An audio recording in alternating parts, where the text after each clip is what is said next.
Okay. Well, good morning, guys. Morning. Let's go ahead and pray, and then let's get started with the chapter 6, part 2 of the book of Ecclesiastes.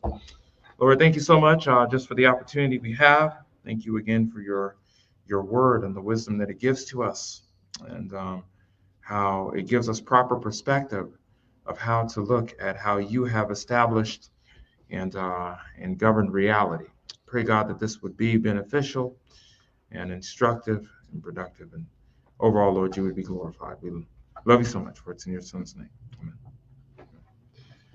Okay, so we are in chapter 6. We will finish the chapter this morning. 12 verses in this chapter. Let's go ahead and review what we talked about last week concerning Ecclesiastes chapter 6, verses 1 to about 10. Um, Koheleth begins his discourse again with a couple of statements and a couple of examples. Starting in verse 1, there is an evil which I have seen or examined under the sun, and it is prevalent among men, right? The man to whom God has given riches and wealth and honor so that his soul lacks nothing, yet God has not empowered them to eat from them, for a foreigner enjoys them, right? We talked about that in that statement. Then he brings up a couple of hypotheticals in verses 4 and 5, right? It seems Koheleth in his statement that here seems to suggest that a poor outlook is not relegated to a certain social class, status, ethnicity, or sex, that all people can have this perspective given the opportunity. That if one has a poor outlook, it's not just relegated to those who are just poor and lack resources. There are individuals who can be rich and wealthy and have a poor outlook on life itself, right? And as a result, it inhibits them from seeing things clearly. Also, too, Koheleth once more underscores the importance of focusing on the good, that is, things that are observed from God's point of view, Tob, in one's life and to live intentionally, all right? Uh, that a person cannot hold on tightly to riches, and that a person's personal satisfaction ought to be found in the good things, that is, as those things that are defined by God Himself. Koheleth, in an example in verse 6, he says, even if another man or another man lives 1,000 years twice and does not enjoy the good things, do not all go into one place. Koheleth underscores this a lot, talking about the futility of life, the finality of life, mortal life, physical life, right? Even if you had extended your life 2,000 years and you still had a poor outlook, you will pass away. So it is better to have a good outlook on things and live intentionally. Let's continue with this particular chapter 6, verse 8. For what advantage does the wise man have over the fool? What advantage does the poor man have knowing how to walk before the living? Let's take a look at a couple of words here, and then we'll tie this up and see what this means. The word for advantage is the Hebrew word yoter. This Hebrew word occurs 8 times in the Hebrew scriptures, 7 times in the book of Ecclesiastes, so it's frequently used here. Okay? It is translated as either more, over, or better, or advantage in my text. Okay? This word here particularly emphasizes an increase in quality or an addition to something. Okay? And depending on the context, this word can be used as an adverb, discussing more, noun as an advantage, what we just talked about, or a conjunction, moreover, as in emphasizing or adding more to the detail that's already there. Okay? In this case, Koheleth uses this word as a noun. It's an advantage, right? That verse, I believe it's verse 8. Yes, for what advantage does the poor man have, or the wise man have over the fool? Now, what's interesting here is that Koheleth uses this word yoter in the context of the same subject. Okay, in the previous chapter in the book of Ecclesiastes. If you can turn with me to Ecclesiastes chapter 2.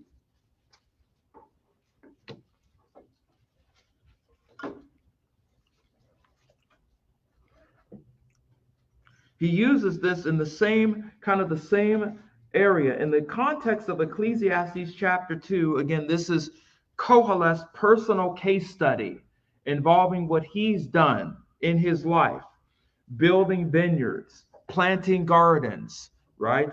Getting servants, male servants and female servants, things like that.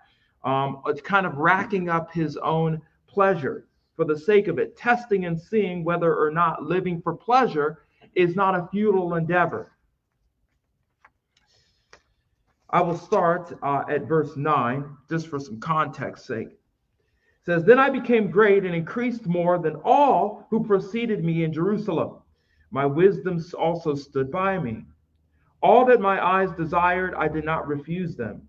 I did not withhold my heart from any pleasure, for my heart was pleased because of all my labor, and this was the reward for all of my labor. Thus I considered all of my activities which my hands had done, and the labor which I had exerted, and behold, all was vanity and striving after wind, and there was no profit under the sun." Verse 12. So I turn to consider wisdom, madness, and folly. To what will the man do who will come after the king except what already has been done? Verse 13. And I saw that wisdom excels folly as light excels darkness. Verse 14. The wise man's eyes are in his head, but the fool walks in darkness. Yet I know that one fate befalls them both. Then I said to myself, as is the fate of the fool, it will also befall me. Why then have I been extremely wise? Yoter is the word highlighted in red, or the word extremely here in this statement. This too is vanity, for there's no lasting remembrance on the wise man, as is with the fool, inasmuch as in the coming days all will be forgotten, and how the wise man and fool alike die. Right?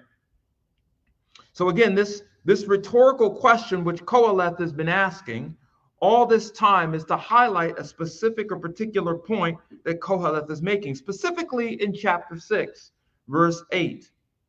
He continues this line of reasoning with the second one.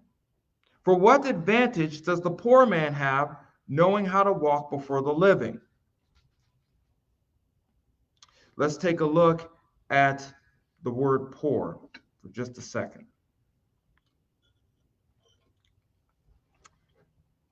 This word poor is ani. It occurs 79 times in the Hebrew scriptures. Once here in the book of Ecclesiastes, it is translated as poor, or in some contexts, afflicted. The proper meaning of this word here is that it may underscore a person's lack of resources, or describes a person who has suffered holistically. And when I mean holistically, I mean physically, emotionally, cognitively, things like that. That a person who is poor.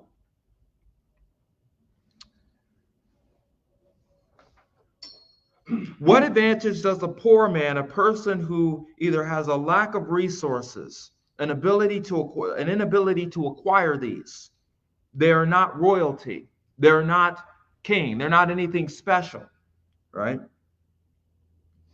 Knowing how to walk before the living. The word kalak is the word for walk. 500 times it occurs in the Hebrew scriptures, 17 times in the book of Ecclesiastes. It can be used figuratively as to walk around in a very, it could be used non-figuratively, I'm sorry, as to walk around, or figuratively in terms of one's position or outlook. This word is in the active stem, which means that this person is actively doing this. We've actually seen this word before in Ecclesiastes 2. Turn back there to chapter 2, verse 14.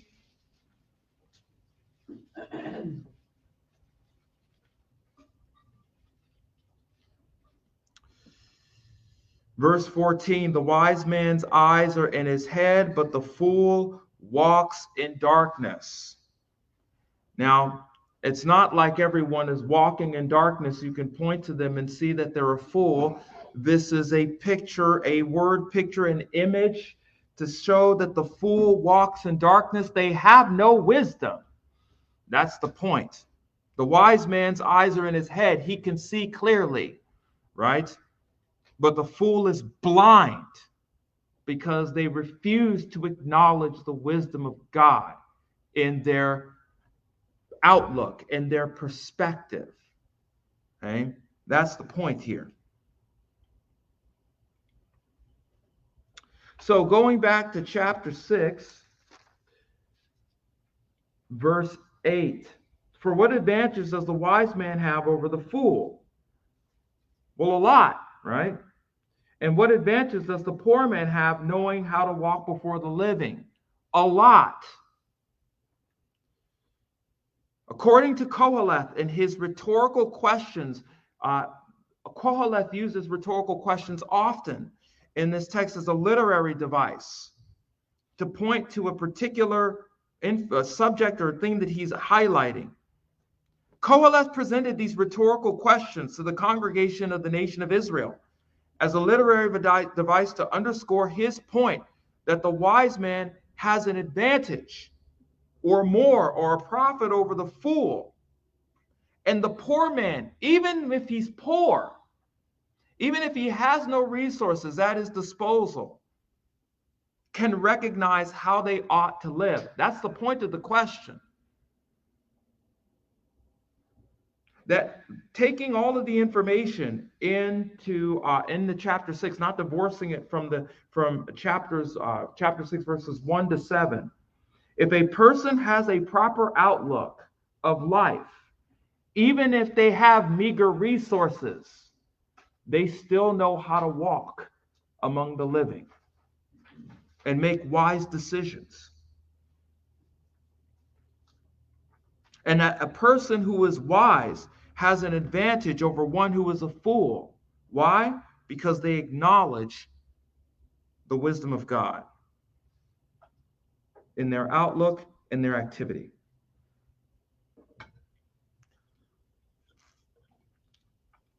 Let's go to Ecclesiastes chapter 6, verse 9.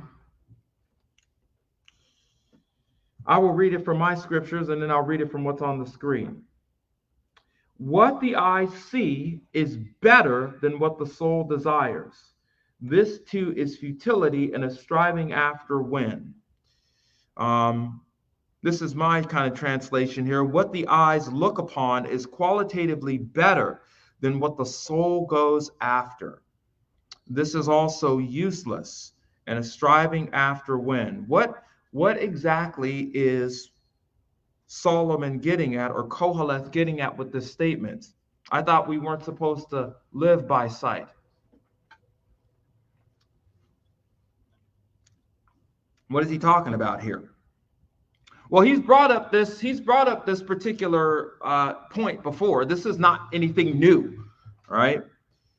In terms of living on the land, in terms of our activity, in terms of the things that we do here, having a proper outlook on the things we do, the activities that we complete is better, is though the perspective of God to focus on or focus from on reality as God has established it, rather than chasing dreams in life.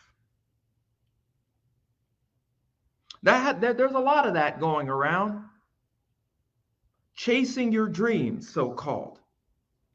Well, God has given us the wisdom as to how to live and to what to do.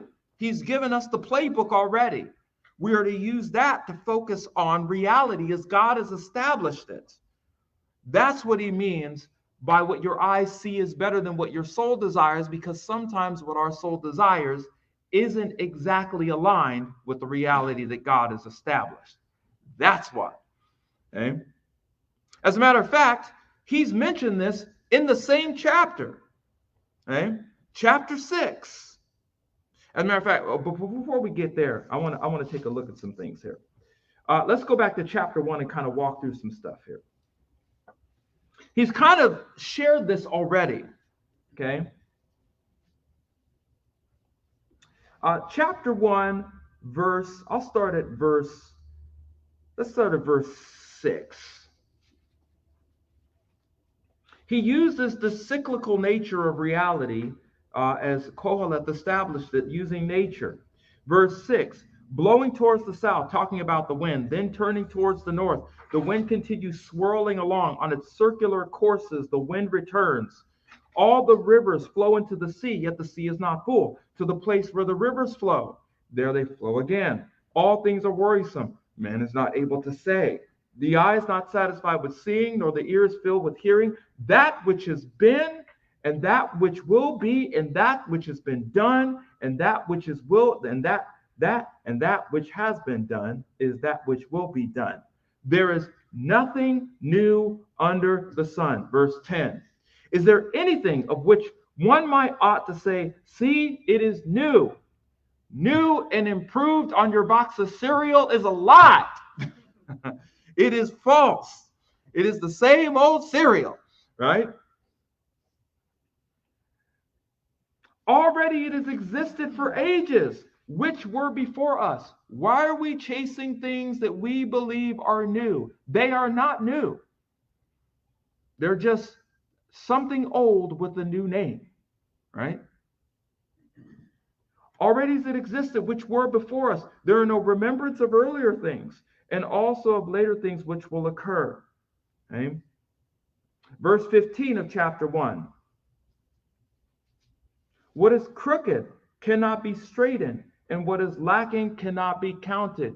You cannot add anything to God's reality, nor take anything away from it. You cannot bend it. You cannot straighten it. You cannot change it. Chapter 3. Let's go to chapter 3.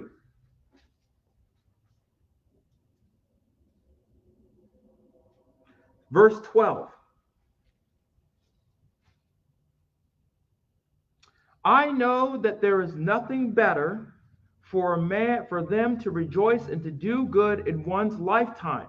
Moreover, that every man who eats and drinks sees or examines good in all of his labor. It is the gift of God. I know that everything that God does will remain forever. There is nothing to add to it, and there's nothing to take from it. Man, that sounds familiar. That sounds like chapter 1. You can't break nature. You can't break reality. For God so has worked so that men should fear him. That which has been already and that which will be has already been. For God seeks what has passed by. You remember when we talked about that, right? That even God doesn't seek new things. God seeks old things, things that are already past. Why? If God is doing that, what should our perspective be, right? This is the same thing that Koheleth comes to. Don't chase dreams. Instead, live with the perspective of what God has already given. Which leads us to chapter 6, verse 10. What has come to be has already been named, and it is known what man is. And that he is not able to dispute with one stronger than he. We've already kind of underscored this. Okay? Again, looking at Koheleth's statements, what has come to be has already been named. Koheleth underscores this concept in the previous statements in the book of Ecclesiastes. We already read Ecclesiastes chapter 1, verses 4 to 11. And we underscored chapter 3, verses 14 to 15, that there is nothing, that everything that God does will remain. To chase dreams is to chase our own imagination, our own machinations.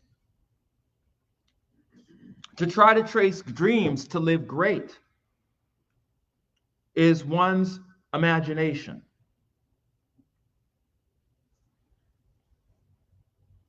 For God has so worked so that men should fear him. That is the point. That is the point of all activity. That we raise our children, not because we're trying to create productive members of society, but that we fear God. We don't just love our friends because that's a good Nomachian ethical thing to do. Props to Aristotle. But we become good friends and have good ethics with our friends because we fear God. We don't just love our spouses because they create good family environments. That's a byproduct. No, we love our spouses because we fear him. That is the primary goal, the highest goal. We don't just go to work to be slave drivers for a boss. That's not the goal. We go to work because our highest priority is that we fear him. And the byproduct of that is all the things we get to enjoy. All of these things that God has established and are given to us for the activity done here on this land is from that perspective. And when we have that, anything could happen to us. And yet we will remain steadfast because our identity is not found in what we do or what we don't do, but that we fear him. Verse 10, continuing on, what has come to be has already been named, and it is known what man is, and that he's not able to dispute with one stronger than he. Again, what does this statement mean? And it is known what man is. Koheleth also underscores this concept in previous statements in the book of Ecclesiastes. He just keeps repeating the same thing. Turn to Ecclesiastes chapter 3, verses 18 to 21.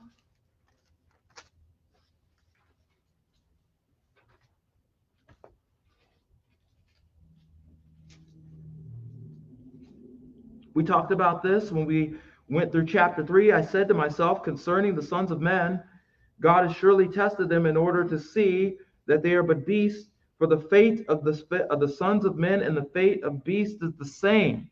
As one dies, so dies the other. Indeed, they all have the same breath, and there is no advantage for man over beast, for all is vanity. He says the same kind of statement, very similar statement, in Ecclesiastes chapter 6, verse 6.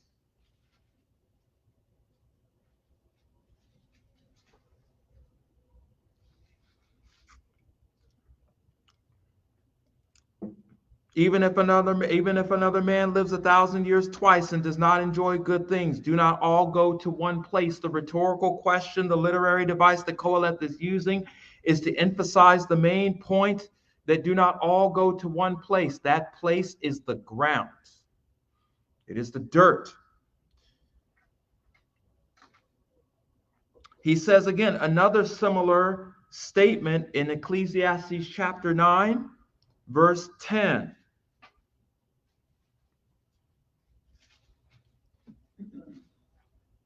summing up all of his research, he says this statement: whatever your hand finds to do, you do it with all of your strength or all of your might. For there's no activity or planning or knowledge or wisdom in Sheol, where you are going. All of us have a date with the dirt. This is what man is. Nothing but dust, a temporal physical life here on this side of Christ's appearing, right? If Christ does not appear, we have a date with the dust, right? And we can't change that. There is not a youthful cream on the planet that is going to prevent this. No amount of exercise, which is really good, by the way, but no amount of exercise is going to stop this, right? The fountain of youth does not exist here.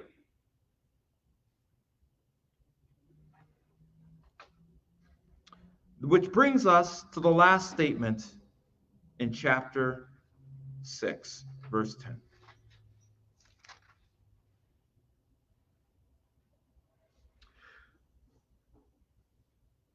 Whatever exists has already been named, and it is known what man is, for he cannot dispute with him who is stronger than he is.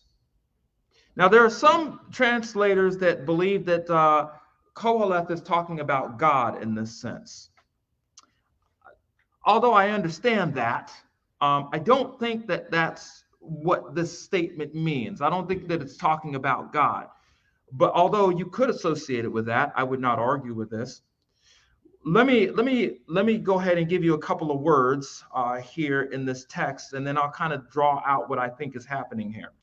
Let's look at the word dispute for a second. The word dispute is the Hebrew word din. This occurs in the Hebrew scriptures 24 times and occurs once in the book of Ecclesiastes, and that's here in chapter 6. The word is translated to judge, to contend, to plead. It's translated dispute here. And it's basically to strive in a rivalry or against difficulty, right? To contend with this, to fight against it, right? That's kind of the idea. So he cannot dispute, he cannot contend, he cannot fight, right, with him who is stronger than he is. One stronger is the word to quaff, okay? Not to quap, okay? To quaff. This word occurs 4 times in the Hebrew scriptures and occurs twice in the book of Ecclesiastes, okay? This individual who cannot contend sees that this individual is stronger than he is and refuses to do that. They cannot contend because of the fact that this one is stronger or overpowers or prevails over the one who is not. Now, this statement does not use the word Elohim. It does not use the word Elohim to refer to God in this statement. It doesn't say, for he cannot dispute with God who is stronger than he is. That would be clear. Okay? I believe that this statement is a how can I say this? It's a pithy quote. Okay? Talking about the establishing of reality. Now, of course, the source is God, but it's talking about reality itself based upon the 2 statements prior in chapter 10. What is it talking about? It's talking about what exists has already been named. You can't change that. I can't change that. Okay? It is known what man is. We are dust. We are frail. I can't change that. You can't change that. We're not strong enough to do that. We may fight against it by using different methods and devices, but we know at the end of the day, those are just reprieves, right? Slight delays of the inevitable. Just as a person cannot overtake or contend with a man that is stronger than he, a person cannot override reality itself. We can't live outside of this. We can't alter it. We can't change it. We can't torque it. We can't adjust it. We can maybe slow it down, perhaps, with things we do, but we can't overcome it. So I don't think it's talking about necessarily God being the strong man. Again, although if one wants to argue that, I would not have a problem with that.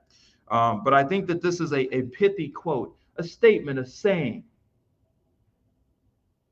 A weak man can't overpower a strong man.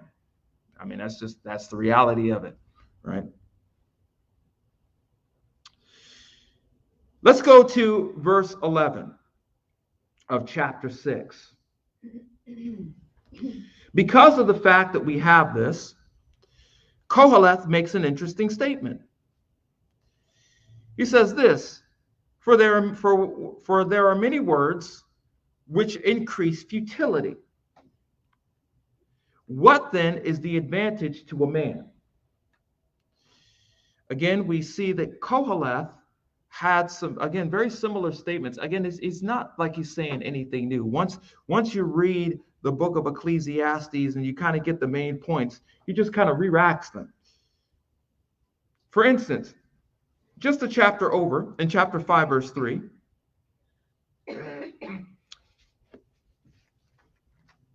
he says this. Notice here the very similar statements, or the very similar concept that he mentions in chapter 6. For the dream comes through much effort, and the voice of the fool through their many words. Notice again in chapter 6, he talks about the same subject, right? That to see with the eyes is qualitatively better than what the soul wants, right? It's very similar here. For a dream comes through much effort. If you remember what we talked about, dream here are harebrained schemes from the mind of men, right? Ideas and thought processes that we have, that we think are valuable, but they may not be. In Ecclesiastes chapter 10, verses 12 to 13.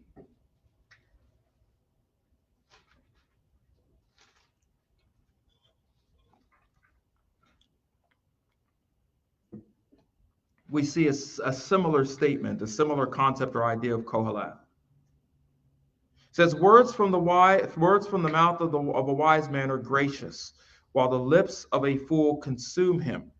The beginning of his talking is folly, and the end of it is wicked madness. Yet the fool multiplies words. No man will knows what will happen, and who can tell him what will come after him? Again, very, very similar statements here.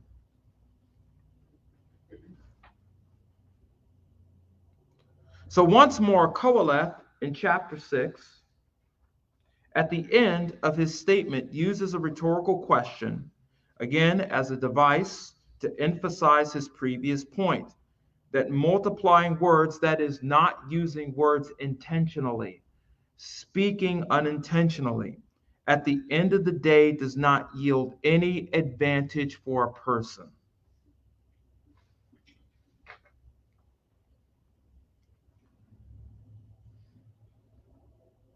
Lastly, we get to chapter 6, verse 12, which concludes our text here. For who knows what is good for a man during his lifetime? During the few years of his futile life, he will spend them like a shadow.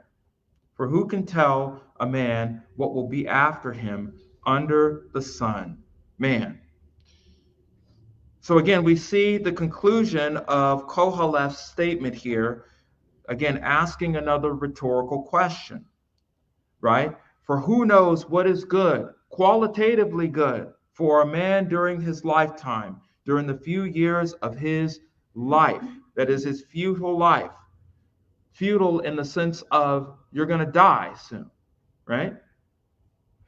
He will spend them like a shadow. He will spend is the Hebrew word asa. This word occurs in the book of Ecclesiastes 59 times, which means that this is a main point of Koheleth. This word could be translated to do, to make, to commit, to keep, right? This is in the qual stem and in the yictul, imperfect, right? He will spend them like a shadow. He will continue to be active in these things. That is the activities that he has within his life. He will spend them all like a shadow. Well, I know what a shadow is. Hebrew word is sel in this context for shadow. It occurs in the book of Ecclesiastes 4 times. It could refer to, again, shadow or shade, when like a tree shades an individual with its shadow. It derives from the Hebrew word salal, which means to darken or to be dark. Right? So think about your shadow as the sun hits it, and it is dark by quality. This word could be used non-figuratively to refer to our shadows as we walk, or shadows referring to shade when the trees hit it, or it can be used figuratively. Do me a favor, turn with me to Psalm 144, and I will wrap it up with some final thoughts here. 144. You know, it's really kind of fun to kind of look at the historicity of some of these texts, because we know that Solomon is the son of David, right? And it's kind of fun to read Solomon's writings because you could see the influence from Daddy David that Solomon had. Let's look at Psalm 144, verse 1. And I'll read it to verse 4. Blessed be the Lord, my rock, who trains my hands for war and my fingers for battle. My loving kindness and my fortress, my stronghold and my deliverer, my shield, and he in whom I take refuge, who subdues my people under me.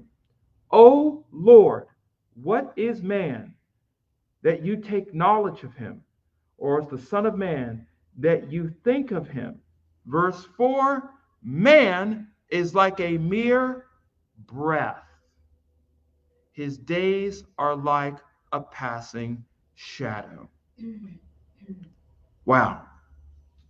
Man is like a mere breath, Havel. He's here and he's gone.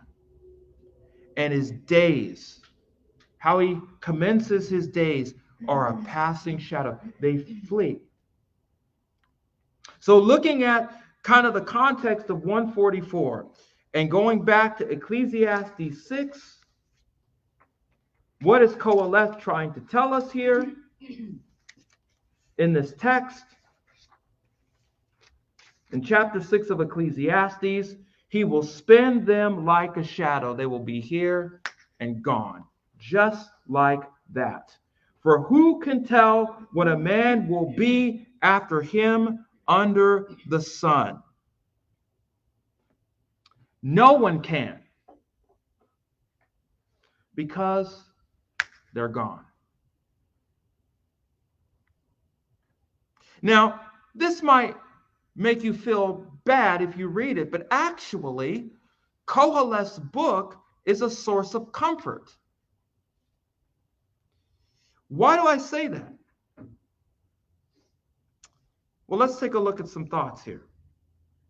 Koheleth continues in this chapter to inform the congregation of Israel about the reality of death and how short life is. Based upon these particular facts of reality, a person ought to have the proper perspective of life as they live here, and how to live intentionally with the life they have. This is the whole entire point of this chapter, as well as the entire book. Do not waste your life because you don't have a lot of it. Don't have regrets of looking back and going, man, I should have lived smarter. I should have lived more wiser. I should have made better choices. I shouldn't have did this, that, and the other. That's the point here. And to be honest with you, if reality is fixed and God has given us the manual to know how to live in a fixed life, then that means we don't have to question or guess how to live here either. That should be an amazing source of comfort to us. How many people do we know or have we seen? Man, I'm just trying to survive. I'm just trying to survive. I don't even know what I'm doing here. I have no idea. I don't even know why I'm here. I don't even know why I make the decisions or choices I make. I have no clue. God doesn't want us to live like that. God has fixed reality in a certain way, and he's given us the wisdom to understand that outlook. Koheleth once more underscores, again, as a literary device, the finite quality of the physical life of humankind, that no one can tell a man what comes after him because they will eventually pass away. Again, this should be a source of comfort to us. I don't think that the book of Ecclesiastes was written for us to be sad about these things, but to realize that even with the life that we have, that's very little, that's very short, that's very brief, we can still have hope with the outlook of making wise decisions while we live here.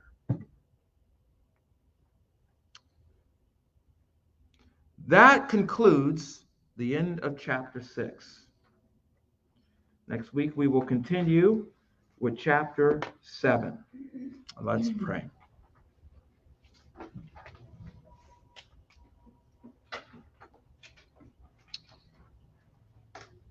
Lord, thank you so much for giving us the wisdom, not just the wisdom for the life to come, but the wisdom on how to live here with the proper outlook and perspective. So many individuals are looking for this. They're looking for how to live here, and they're chasing everything else but your wisdom.